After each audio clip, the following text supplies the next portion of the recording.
танхимд тэг журам. Шүүх хурал эхэллээ. Шүүгдэгч Музан Кибуцужи. Тэр хүн төрлөختний эсрэг маш том гэд хэрэгүүдийг үйлдсэн.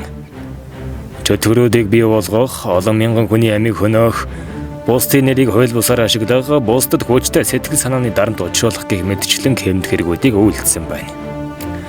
Прокурор болон өмгөөлөгч нар үгээ хэлнэ. Эрхэм жогч. Энэ 8,000 жилийн турш Аз төгшөөр цусдаллагыг түгэж ирсэн. Тэр чөтгөрүүдийг бий болгож хөөгдүүдийг ч хөнөөсөн. Энэ бол өрөвдөлтөй нэгэн биш. Зөвхөн өөхлөөс зогтож хүн чанараа орхисон мангас юм. Эсэргүүцэж ан шүүгчээ. Музан сул дорой төрсөн. Тэр жаахан хүүхэд байхасаа л өөхлөөс зогтож амьдэрсэн. Эмчин хийсэн эмчилгээгээр тэр амьд үлдсэн. Гэхдээ энэ түүнийг туршилтын золиос болгон оюун ухаан нэг нь өөрчилсөн ч гэж магадгүй. Өнөөдөр бид энд Музаныг шүүхээр ирээд байна. Гэвч тэр өөрөө энэ бүх шийдвэрүүдийг гаргасан гэж юу?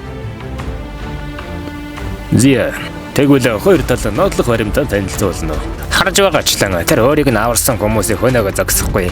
Араас нь өөр шиг аим шиг данддаг бүтээсэн. Энэ бол эрх мэдэл. Хүч чадлын төлөөх шунлын ээлрэл. Тэгвэл би ихний гэрчээ дуудаж байна. Эмч. Би түүнийг аврахыг хүссэн. Гэвч эм нь өөрчлөлт таамаглах аргагүй нөлөө үзүүлсэн. Тэр эм үнэхээр аюултай байсан үнэн. Гэхдээ би тэр хүний дотор яг юу байсныг хэлж чадахгүй. Тэгэхээр та түүнийг яг алуурч болгож хувиргасан гэсэн үгүй гэсэн үг. Үгүй би зөвхөн боломж л өгсөн. Харин тэр боломжоо яаж ашиглахаа өөрөө шийдсэн шүү дээ. Өглөө сайхан айдас нь байгалийн зам. Гэхдээ энэ айдас хүнийг алуурч болох үндэслэл биш. Тэгэхээр Музан огт осойлоос биш. Тэр бол өөрөө тахал. Эсэргүүцэж байна. Тэр амьд үлдхийг л хүссэн. Хэрвээ хинч түүнийг ойлгож аваагүй юм бол яаж зөвсөн сонгох байсан юм? Ойлол тал нотолгоог нь танилцууллаа. Зөв буруу шийхэд үнэхэр хүнд юм.